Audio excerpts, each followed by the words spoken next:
अस्सलामुअलैकुम this Maidi your trading mentor. आज की और ये वीडियो जो है ये हमारी ऑर्डर फ्लो क्लास के बारे में एक क्लास वीडियो होने वाली है। Top down analysis. Top down analysis क्या होते हैं? बेसिकली हायर टाइम फ्रेम से लोअर टाइम फ्रेम में शिफ्ट होते हुए मार्केट को ऊपर से नीचे तक रीड करना। ऊपर से नीचे से मेरा मतलब हायर टाइम फ्रेम से लोअर टाइम फ्रेम तक रीड करना, उसको स्टडी करना, एनालाइज करना, अपने बयास को, अपनी डायरेक्शन को मज़ीद एक्यूरेट बनाने के लिए उस चीज़ को बोलते हैं टॉप डाउन एनालिसिस। ठीक है। टॉप डाउन एनालिसिस सीखने से पहले आपको कुछ वर्ड्स का इल्म होना ज़रूरी है। ठीक है। यानी कि ये हमारे पास एक वर्ड है डोल। बहुत से लोगों ने जो न्यू पर्सन है उनको नहीं पता। ठीक है। डोल मतलब ड्रा ऑन लिक्विडिटी। यानी हम आईआरएल और ईआरएल को ना एक कोलेक्टिव वर्ड जो ना वर्ड दे सकते हैं वो है डोल। ठीक है। यानी आईआरएल भी क्या है? लिक्विडिटी, वो भी ड्रा ऑन लिक्विडिटी है। और ईआरएल क्या है? वो भी ड्रा ऑन लिक्विडिटी है। सही हो गया।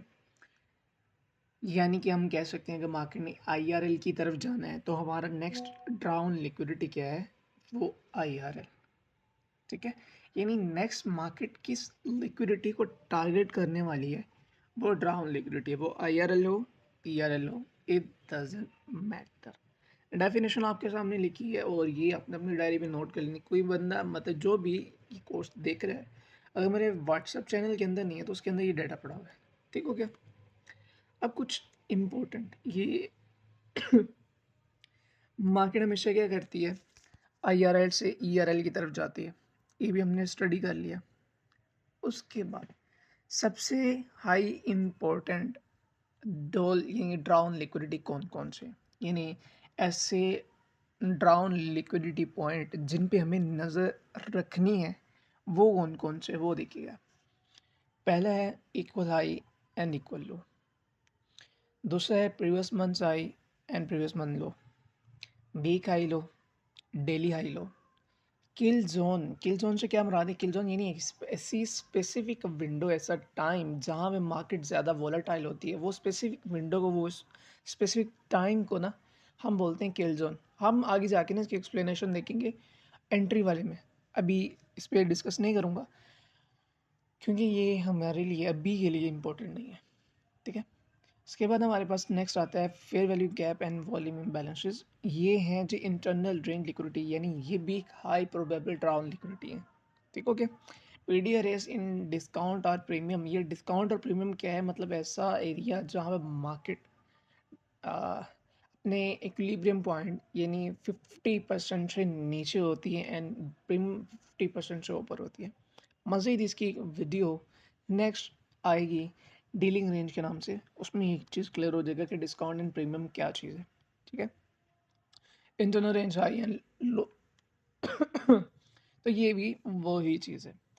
अब देखना है कि मार्केट किस तरह से अपने लिक्विडिटीज़ को टारगेट करती है, किस तरह से इनएफिशिएंसीज को फिल करती है, उसका प्रोसेस क्या है। ठीक है। हम कैसे उसको एनालाइज कर सकते हैं bye top down analysis.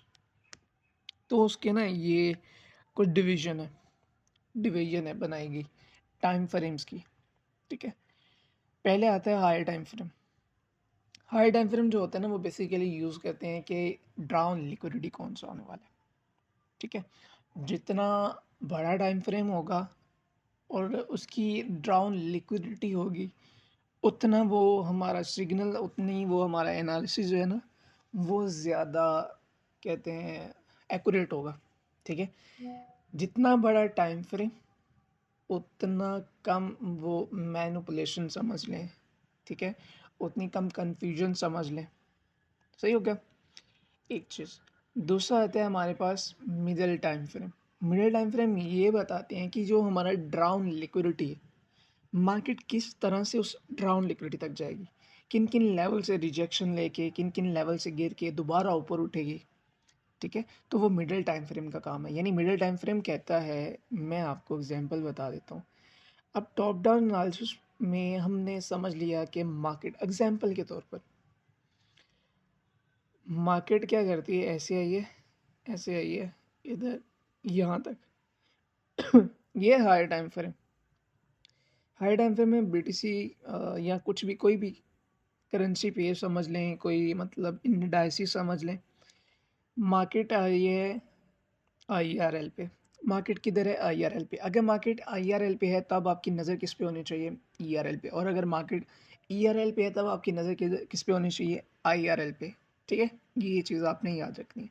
Higher time frame में मार्केट है एफवीजी पे। जब मार्केट ने एफवीजी पे टच कर लिया, अब हमारी नेक्स्ट जो नज़र है वो किधर होनी चाहिए?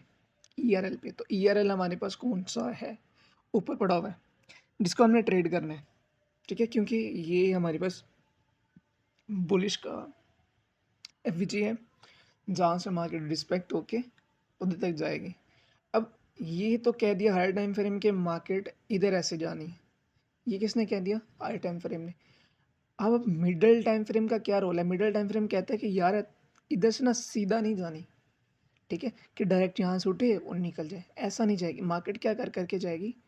ऐसा ऐसा मूव करके जाएगी, ठीक है? ऐसा ऐसा मूव करके जाएगी, डायरेक्ट नहीं जाएगी। तो ये रोल प्ले करता है मिडल टाइम फ्रेम। सही हो गया। उसके बाद आ जाता है लोअर टाइम फ्रेम, एलटीएफ।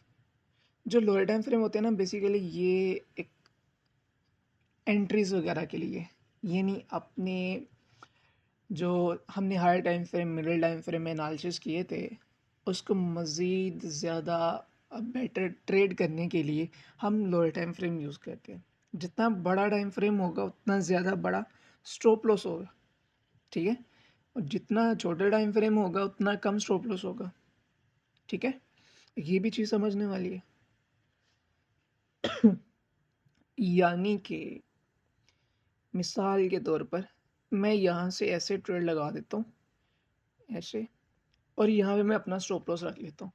अगर मैं यहाँ पे ये ट्रेड ऐसे बना दी है डेली के टाइम फ्रेम पे, 4 के टाइम फ्रेम पे या 1 के टाइम फ्रेम पे, तो ये जो मेरा स्टॉप लॉस है ना, ये कम से कम बनेगा 50 से 70 पिप का, कम से कम 50 से 70 पिप का। और अगर यही चीज़ मैं लोअर टाइम फ्रेम के अंदर देखता हूँ, 1 मिनट, 3 मिनट या 5 मिनट के अंदर देखता हूँ, तो वही मेरा स्टॉप लॉस जो 70 पिप का बनेगा, जो बनना था, वो मेरा अब किस में शिफ्ट हो जाएगा? 15 पिप से 30 पिप। यानी बहुत ज़्यादा डिफरेंस है ये, ठीक है? हाफ का तो डिफरेंस पड़ गया। और जितना ज़्यादा हमारा मतलब जितना मैनेजेबल हमारा स्टॉप लॉस होगा, उतनी हमारी वो ट्रेड को होल्ड करने की, ठीक है, पावर ज़्यादा होगी। अब हम ना इसको मार्केट में देखते हैं। मार्केट से पहले ग्रुप में समझाई गई एग्जांपल को देखते हैं, ठीक है?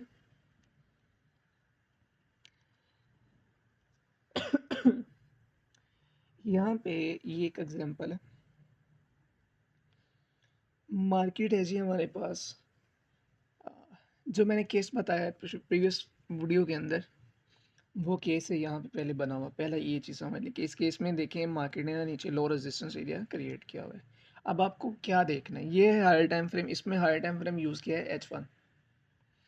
हायर टाइम फ्रेम की लिस्ट भी सुन लें। H1 भी यूज़ कर सकते हैं, H4 भी यूज़ कर सकते हैं, 1 डे भी यूज़ कर सकते हैं, 1 वीक भी यूज़ कर सकते हैं, एंड 1 मंथ। ये क्या है? Higher time frame. जो इंट्राडे ट्रेडर है ना, इंट्राडे ट्रेडर के लिए पैटर्न बता देता हूँ। इंट्राडे ट्रेडर के लिए जो 1 day and 1 week and 1 month, इनको हम बोलते हैं नैरेटिव। ये ज़्यादा बड़े टाइम फ्रेम है जो नैरेटिव सेट करते हैं। यानी अगर हम देख रहे हैं डेली के टाइम फ्रेम को, ये हमें बताएगा कि यार इसका लॉन्ग टर्म एनालिसिस क्या होने वाला है। वीकली देखेंगे, यानी ये बताएंगे लॉन्ग टर्म एनालिसिस, एक दिन की नहीं, ये बताएंगे लॉन्ग टर्म एनालिसिस आपको। ये वो टाइम फ्रेम है, डेली, वीकली, मंथली, ठीक है? उसके बाद आ जाते हैं दूसरा, जो हमारा बायास क्लियर करते हैं, हमारी डायरेक्शन क्लियर करते हैं, वो आते हैं हायर टाइम फ्रेम में। मेरे मुताबिक अगर इंट्राडे के लिए तो मैं बेहतरीन समझता हूँ कि 1H और M15 को भी यूज़ करते हैं, 4H। मैं यहाँ पे ना 1 डे को भी कंसिडर करता हूँ, ये भी हमारे लिए ना हेल्पफुल है 1 डे। ठीक है, अब इसमें ये निकाल लेते हैं, M15 निकाल देता हूँ मैं आपको ना, इसकी प्रॉपर सी कैलकुलेशन देता हूँ। ये ना इनकी जो डायरेक्शनल ब्यास है, यानी IRL से ERL हम इन टाइम फ्रेम पे देखते हैं, 1 डे, 1H, 4H। तो ये हमारे लिए ज़्यादा एक्यूरेट होता है 1 डे पे, तो ज़्यादा मोस्ट एक्यूरेट होता है। कुछ लोग करते क्या हैं, सिर्फ और सिर्फ जो मेरे मतलब लिंक में है, दोस्त हैं मेरे, उनमें कुछ लोग ऐसे भी हैं जो करते हैं सिर्फ और सिर्फ, उनका मानना है कि अगर मार्केट 4H पे है या 1 डे पे है तो वो ज़्यादा प्रिसाइज है, ज़्यादा मतलब एक्यूरेट कह सकते हैं उसको एनालाइज करना। ठीक है। IRL ERL में के केस में ना थोड़ा सा यार अभी गला की खराबी है, तो थोड़ा सा इग्नोर करना पड़ेगा आपको। तो 1 डे 4H ये ज़्यादा एक्यूरेट है बनिस्बत 1H के। लेकिन ये तीनों टाइम फ्रेम क्या है, हायर टाइम फ्रेम है। तीनों टाइम फ्रेम क्या है, हायर टाइम फ्रेम। यहाँ पे हम क्या करते हैं, अपनी डायरेक्शन को क्लियर करते हैं। ये जो M15 है, 1H एंड M15, इनको हम as a middle time frame भी लेते हैं।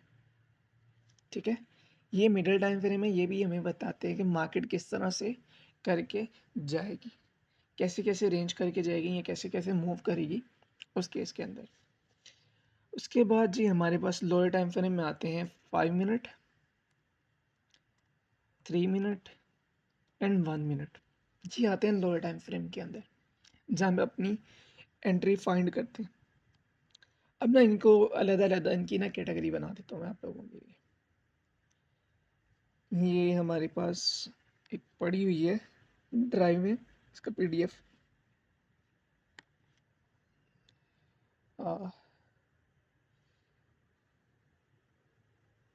लिखना नहीं पड़ेगा इस वजह से।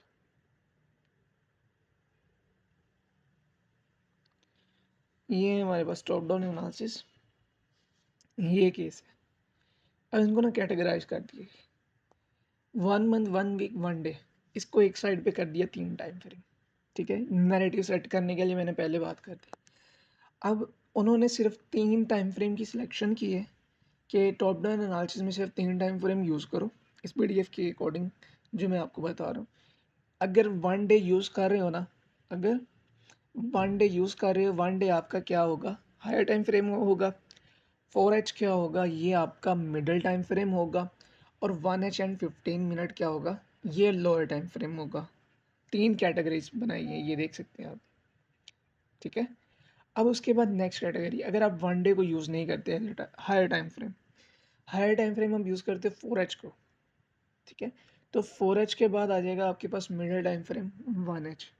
अब 1H से मार्केट आपकी चलेगी लोअर टाइम फ्रेम 5 मिनट और 3 मिनट। अब इसको मज़ीद कैटेगराइज कर लो, 1H और 15 मिनट को एज हाई टाइम फ्रेम ले लेते हैं। 1H या 15, दोनों दोनों में से कोई एक ले लेते हैं। अगर 1H को लिया है as a high time frame, तो उसका मिडिल टाइम फ्रेम क्या होने वाला है, 5 मिनट। और उसका लोअर टाइम फ्रेम क्या होने वाला है, 3 मिनट एंड 1 मिनट। ये बॉक्सेस के ज़रिए टाइम फ्रेम को अलहदा किया गया। ये आपने अपने पास नोट डाउन कर लेना है और अपने पास रख लेना है और समझना है फिर मार्केट में किस तरह से वर्क करते हैं। ये एग्जांपल्स दी गई हैं और यहाँ से आपने PDF में अपनी जो क्वेश्चंस है वो क्लियर कर लेने हैं। अब है ना, ये BTC का चार्ट है। इससे पहले ये उससे पहले ये जो मैं समझाने लगा था। ठीक है, ये देखिए यहाँ पे ना मैंने H1 का जो टाइम फ्रेम है ना, वो क्या यूज़ किया है, as a higher time frame use किया है। ये नहीं मैं कौन सा यूज़ कर रहा हूँ जी, हमारे पास ये ये वाली कैटेगरी यूज़ कर रहा हूँ, 1H, 5 मिनट और 3 मिनट, ये वाली। अब 1H में मार्केट किधर है जी, अपने एफवीजीज को फिल कर रही है, यानी अपनी लेग को, जो बैरिश लेग आई है ना, उसको क्या कर रही है, रीबैलेंस कर रही है। मार्केट ने यहाँ पे टच करना है और मार्केट ने अपने आप को रीबैलेंस कर दिया जब मार्केट रीबैलेंस कर देगी, ठीक है, तो डायरेक्शन क्या हो जाएगी, डाउन। तो मैंने बनाया कि मार्केट कुछ इस तरह से मूव करेगी, ठीक है, डायरेक्शन क्या होने वाली है, डाउन। अब मुझे M15 जो है ना, M15 15 मिनट का टाइम फ्रेम, 15 मिनट का टाइम फ्रेम कहता है कि मार्केट डायरेक्ट तो ऊपर नहीं गई, ठीक है, मार्केट दोबारा नीचे आई है, अपने IRL पे टच किया है, अगेन IRL से उठ के गई है, यानी वही चीज़ जो मैंने आपको बताई है कि मार्केट कुछ इस तरह से की है, ठीक है, डायरेक्ट ऊपर नहीं, कुछ डायरेक्ट मूव नहीं दी उसने, लेकिन उसके अंदर ये चीज़ की है, सही है। तो वहाँ पे ये केस आ गया हमारे पास, जैसे ही मार्केट ने लेग को रिबैलेंस कर लिया, लेग रिबैलेंस हो गई, तो मैंने कौन सी डायरेक्शन बोली थी, डाउन साइड की। ये ग्रुप के अंदर प्रेडिक्टेड है, ग्रुप के अंदर डाटा है। उसके बाद मार्केट आना है डाउन। अब मार्केट तो आगे डाउन हमारे प्रेडिक्शन को क्या करेगी पूरा, लेकिन इसमें हमने यूज़ किया है M5 अपनी एंट्री को मज़ीद एक्यूरेट करने के लिए, और ये 1 मिनट का टाइम फ्रेम अपने आप को मज़ीद परफेक्ट बनाने के लिए और अपना छोटा से छोटा स्टॉप लॉस करने के लिए हमने यूज़ कर लिया 1 मिनट का टाइम फ्रेम, ठीक है। 1 minute, 3 minute as entry, 15 minute as a middle time frame and 1 H as a higher time frame, ठीक है। ये तीन कैटेगरी के ज़रिए ये जो प्रेडिक्शन की थी ये बेस करते हैं। ये मार्केट यहाँ से सेल गई और यहाँ तक आई है, गिरी है मार्केट टोटली, मतलब एक अच्छा प्रॉफिट कंसिडर किया जाता है, सही है। अब मार्केट में देखते हैं इसको प्रैक्टिकली। खैर ये जो कल आपका लेक्चर था ना, उसकी ये लाइव जो ट्रेड है ना बड़ी सी आज के दिन की, ये वो है, सही है। मैं रिमूव कर दिया, अब मैं यूज़ करता हूँ, इधर मैं आता हूँ।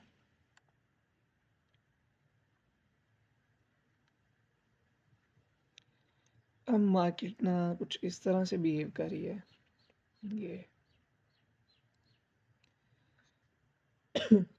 ये है हमारे पास 1H, ठीक है। मार्केट गिरी यहाँ से यहाँ तक, ठीक है। मार्केट फिर ऊपर गई, अपने आप की जो उसकी लेग है वो क्या हो गई, रीबैलेंस, ठीक है। यानी अपनी एवरेजेस थे जितने भी उसके, उसने उनको कर दिया, फिल कर दिया, ठीक है। इंटरनल रेन लिक्विडिटी उसने फिल कर दी। मैं इस लेग से लेके इस लेग तक प्रेडिक्टेड जो प्रेडिक्शन साइकिल है वो समझाने लगा, ठीक है। मार्केट यहाँ पे अपनी जो इनएफिशिएंसीज थी वो कंप्लीट कर ली उसने। अब उसकी डायरेक्शन क्या होने वाली है, डाउन। डाउन के दौरान जब उस मार्केट IRL पे पड़ी है तो डायरेक्शन उसकी क्या है, ERL, ठीक है। यानी हमारे पास ये जो लाइन है ये लाइन हमारे पास होने वाला है टारगेट, ठीक है। मार्केट यहाँ से ऐसे गिरेगी, ये मैनू 1H ने मुझे ये चीज़ बता दी, ठीक है। अब ये मार्केट कैसे कैसे गई है, अब वो देखें। यहाँ से मार्केट गिरी, इधर से बनाना ड्राइंग बनाना स्टार्ट करने लगा। मार्केट ऐसे थी मार्केट, फिर ऐसे ऊपर गई, फिर ऐसे मार्केट गिरी, ठीक है। ऐसे मार्केट आई, फिर ऐसे गई, ठीक है। फिर ऐसे थी मार्केट, फिर ऐसे, फिर मार्केट ऐसे गई, ये बिहेवियर रहा, ठीक है।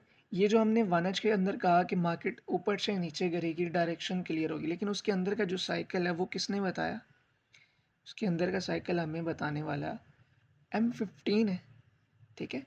ये देख सकते हैं, ये ऐसे मार्केट गई, ऐसे आई, फिर ऐसे ऊपर गई, लो ब्रेक किया है, मार्केट का स्ट्रक्चर शिफ्ट हुआ, मार्केट ऐसे डाउन गई, अगेन एफवीजी को फिल किया, रिबैलेंस किया, लेग को डाउन आई, ठीक है। कंप्लीट डाउन नहीं आ सकी, थोड़ा सा रेंज किया यहाँ पे।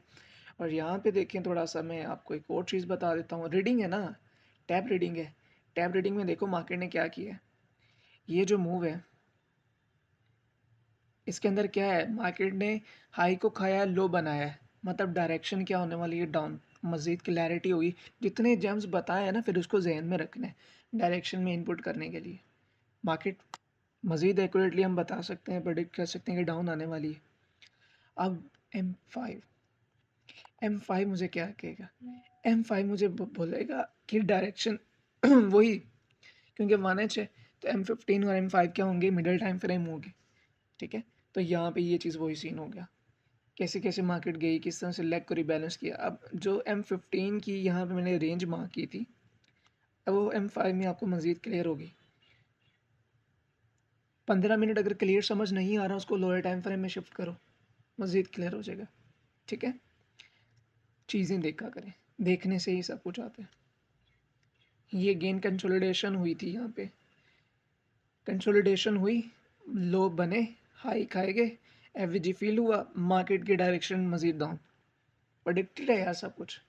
अब 3 मिनट और 1 मिनट हमारी एंट्री के लिए यूज़ होंगे। एंट्री कहाँ से लेनी है, जहाँ से जो हमारा IRL है ना, जहाँ से उसने गिरना स्टार्ट होना है, हमारे IRL पॉइंट से हमारी एंट्री होती है। तो हम इतने एरिया में अपनी एंट्री देखेंगे।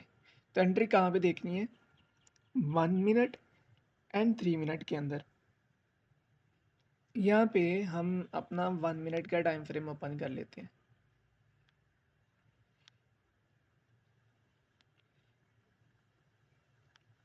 ये जी कुछ इस तरह से।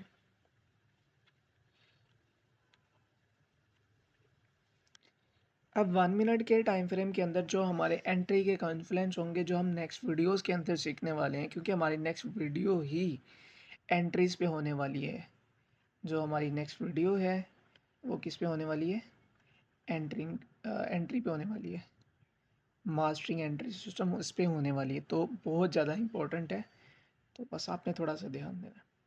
अब यहाँ पे जो हमारे एंट्री के कॉन्फ्लुएंस हैं, जो कि मैं देखता हूँ मेजरली, वो मैं देखता हूँ जी हमारे लिए SMT का होना ज़्यादा ज़रूरी है। SMT एसेंशियल है। Shifting in flow, shifting in order flow, वो एसेंशियल है। ठीक है, मैं वो देखूँगा।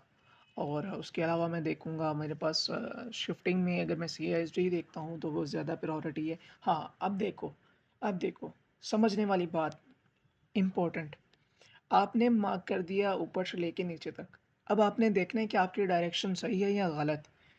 ठीक है, आपने देखना है आपकी डायरेक्शन सही है या गलत। तो आप 1 मिनट और 5 मिनट, 1 मिनट और 5 मिनट में देखेंगे कि आपका लो रेजिस्टेंस एरिया कौन सा पड़ा हुआ है। अब देखो यहाँ पे मार्केट, ये जो है ये क्या बन गया हमारा, high resistance liquidity area. High resistance liquidity area ये बन गया। क्यों, क्योंकि इसके अंदर मल्टीपल एफवीजीज पड़े हुए हैं, ब्रेकर ब्लॉक पड़ा हुआ है, मिटिगेशन ब्लॉक पड़ा हुआ है, ये हमारे पास पड़ी हुई चीज़ें। सही है, इसकी वजह से मार्केट इसको टच नहीं कर पाई, क्योंकि यहाँ पे हाई रेजिस्टेंट एरिया है, मार्केट चली गई ऊपर। मार्केट इसको टच नहीं करेगी, डायरेक्शन हमारी होने वाली है डाउन। क्लियर हो गया, डाउन। ये हमारे पास कितने पड़े हुए हैं, ये हमारे पास लो रेजिस्टेंट एरिया पड़े हुए हैं। यानी मार्केट में जो हमारी प्रेडिक्टेड डायरेक्शन थी वो क्या निकली, सही निकली। तो हम कितना ज़्यादा एक्यूरेट हैं, कहाँ पे अपनी ट्रेड को ब्रेक इवन कर सकते हैं, कहाँ पे बुक कर सकते हैं। तो ये सारा साइकिल हम M5 पे और M1 पे यूज़ करेंगे। ठीक है, हमारे लिए काफ़ी ज़्यादा हेल्पफुल हो जाएगा। तो बुकिंग TPSL वो बात की चीज़ें, अभी के लिए हमारे पास डायरेक्शन क्लियर करना ज़रूरी है। वो कैसे करते हैं, ठीक है। अगेन अरेंजमेंट एक बताने लगा हूँ ध्यान से, अब लास्ट वर्ड को सुनिएगा, वीडियो ज़्यादा लंबी हो गई है। HTF 1 day, 4H and 1H, M15 भी कह लें आप। हाई टाइम फ्रेम यानी आपने यहाँ पे क्या करना है, IRL से ERL मार्केट ने जाना है। IRL किधर पड़ा हुआ है और ERL किधर पड़ा हुआ है, वो आपने क्लियर करना है। ठीक हो गया, एक चीज़। उसके बाद दूसरी चीज़, middle time frame. Middle time frame में आपने जो यूज़ करनी है टाइम फ्रेम वो है M15, ठीक है, M5, ये आपने as a middle time frame use करना है, ठीक है। लोअर टाइम फ्रेम जो आपने यूज़ करने हैं मेरे मुताबिक जो मैं प्रायोरिटी देता हूँ जिनको 1 मिनट, 3 मिनट, 5 मिनट भी, ठीक है। अगर आप 4H को यूज़ करें ना तब आप लोअर टाइम फ्रेम यूज़ करें 5 मिनट, ठीक है।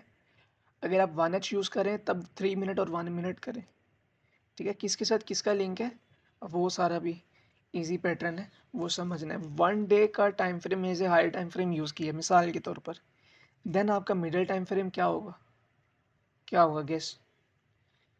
तब आपका मिडिल टाइम फ्रेम जो होने वाला है वो होगा H1, ठीक है।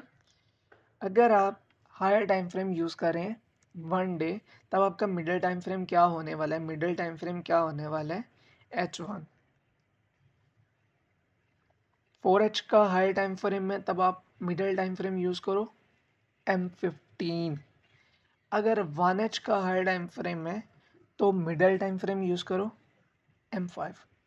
अगर M15 ही है तो भी M5 ही आप यूज़ करो as a middle time frame. 1H और M15 के लिए सेम ही रहेगा M5 as a middle time frame.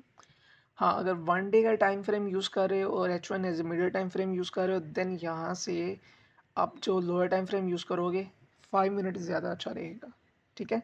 ज़्यादा ट्रैपिकल मूवमेंट में नहीं फंसोगे। 4H का यूज़ कर रहे हो तब भी M5 बेस्ट प्रायोरिटी दूंगा। 1H और M15 के लिए जो लोअर टाइम फ्रेम मैं देखूँ बताऊंगा वो 1 मिनट एंड 3 मिनट।